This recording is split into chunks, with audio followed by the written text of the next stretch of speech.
25 जनवरी 2011, तहरीर चौक, कायरो।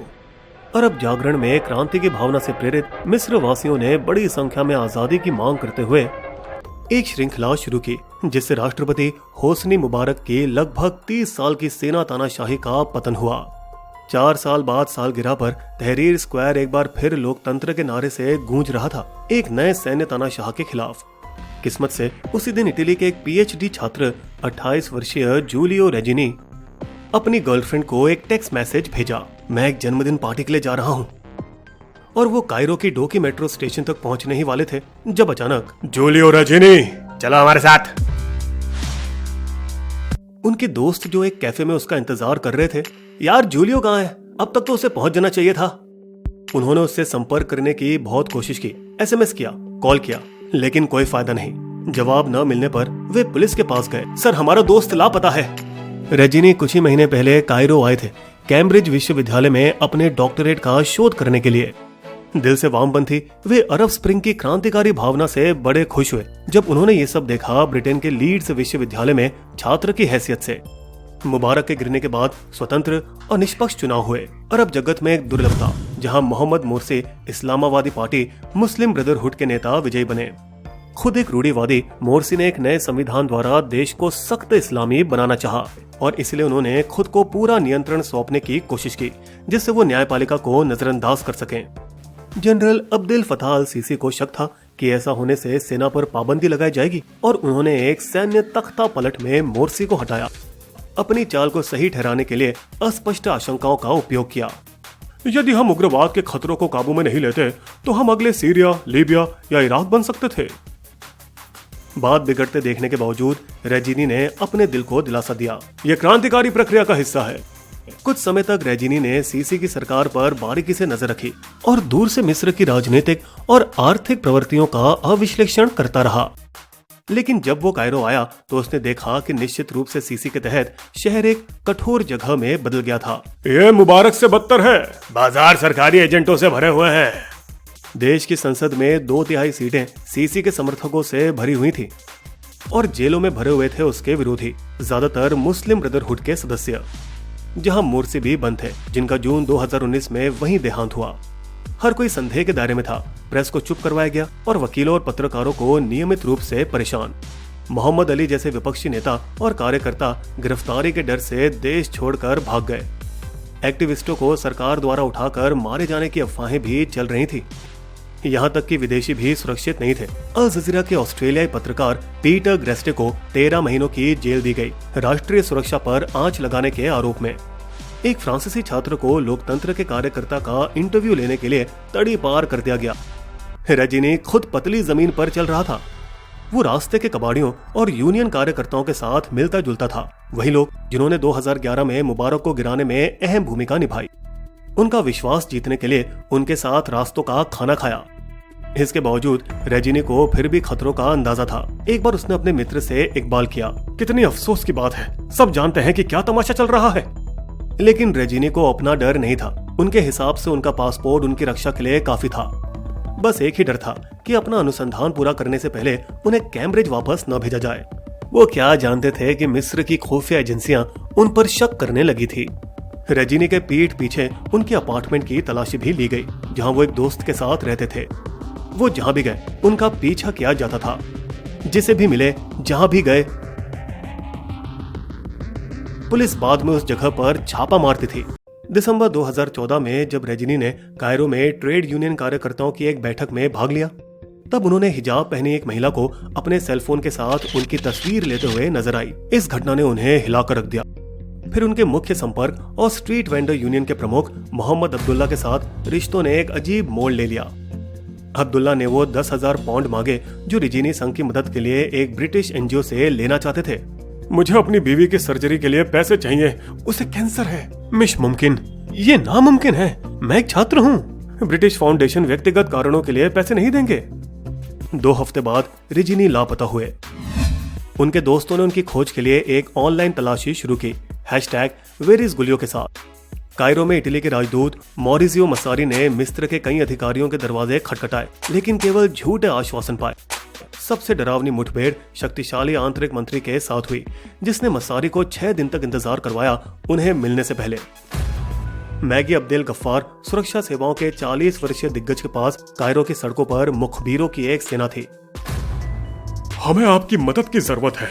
हम नहीं जानते कि वो कहाँ है। लेकिन अगले दिन जब इतावली राजदूत एक समारोह की मेजबानी कर रहे थे, मिस्र के उप विदेश मंत्री होसाम जकी राजदूत के पास गए। एक लाश मिली है।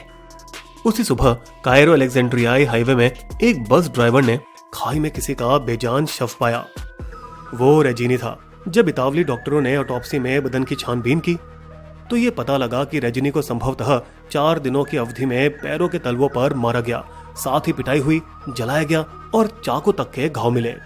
यातना की हद इतनी बुरी थी कि रेजिनी की मां केवल उसके नाक की नोक से उसे पहचान पाई।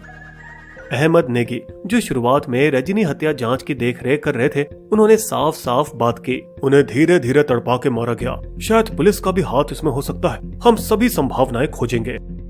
लेकिन बाद में धुन बदल ली। हर बार अपराधी नहीं पकड़ा जाता ना, हमें अभी इंतजार करना होगा।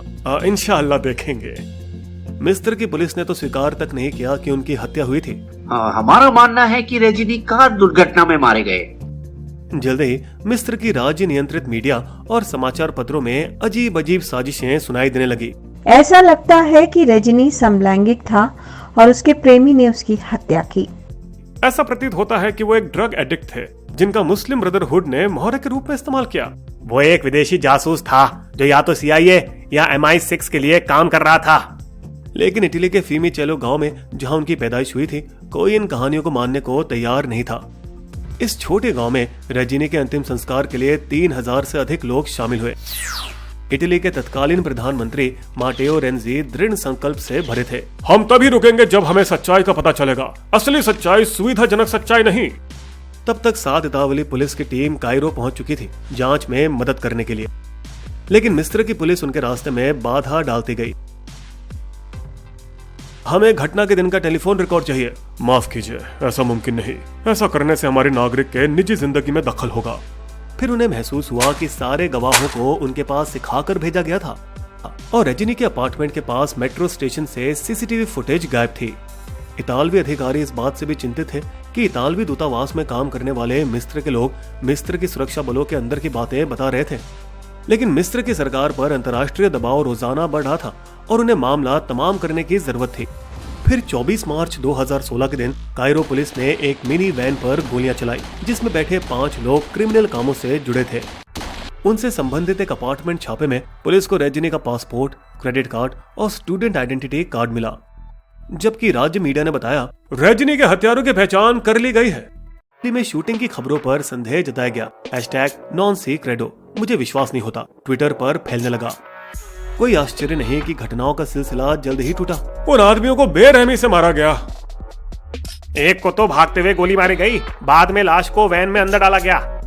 फोन रिकॉर्ड से पता चला कि गैंग के सरदार तारिक अब्देल फताह कायरो से 60 मील उत्तर में थे जिस समय रेजिनी का अपहरण हुआ था। इस घटना के तुरंत बाद मिलान का एक समाचार पत्र कोरेरा डेला सेरा ने 735 लापता मिस्त्रियों की सूची प्रकाशित की, जो पिछले 8 महीनों से या तो जेल में पड़े थे या जिन्हें गायब कर दिया गया था। मिस्र की मीडिया इस खबर से शर्मिंदा हुई और आखिरकार उसने अपनी आवाज को उठाने की हिम्मत दिखाई। मामला शुरू से ही गलत तरीके से संभाला गया। यहाँ तक कि अल अहराम, जिन्हें सीसी शासन के करीब माना जाता है, उन्होंने भी सरकारी लाइनों को छोड़ा। एक समय ऐसे लग रहा था कि मिस्र कभी सच्चाई को सामने नहीं आने देगा। इतना तक कि इटली ने भी अपने पुलिस कर्मियों को वापस बुला लिया था और प्रतिवाद में अपने राजदूत मस्सारी का मिस्र से रोम तबादला कर दिया। इस सब ने इटली और मिस्र के बीच राजनयिक संबंधों को तनाव में डाल दिया, जो दोनों के लिए नुकसानदेह था। मिस्र इटली का सबसे बड़ा हथियार खरीदार था, जबकि इटली को मिस्र के तेल की आवश्यकता पड़ती थी। लेकिन इटली ने दबाव बनाए रखा था और समय की बात थी कि कौन पहले पलक झपकाएगा। अंततः में मिस्रियों ने हार मान ली। 2018 में रोम की यात्रा के उपरांत मिस्र के मुख्य अभियोजक नबील सदीक ने सबके सामने खुलासा किया। NSA यानी नेशनल सिक्योरिटी एजेंसी को शक था कि रेजिनी एक जासूस था और उस पर वे निगरानी रखने लगे। अगले कुछ महीनों में उन्होंने इटालियंस को फोन रिकॉर्ड, 5 मुख्य गवाह बयान और एक वीडियो प्रदान किया।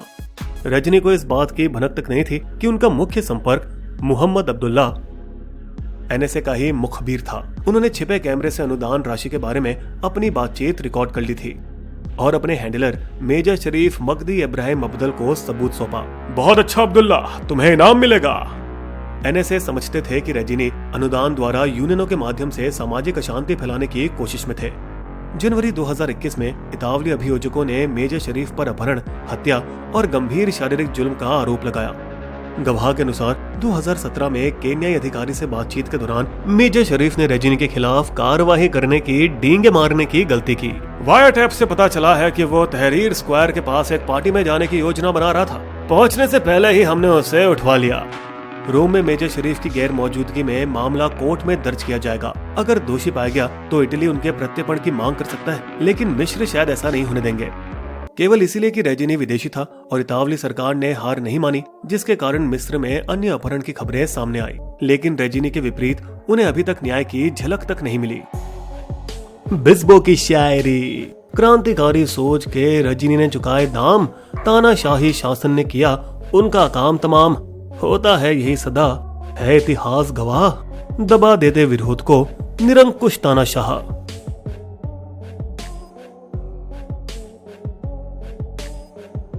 अगर आपको हमारी वीडियो पसंद आए तो सब्सक्राइब करें हमारे YouTube चैनल को और पेज पर बने बेल आइकन को क्लिक जरूर कीजिएगा ताकि आपको हमारे लेटेस्ट वीडियो की जानकारी आसानी से मिल सके। धन्यवाद।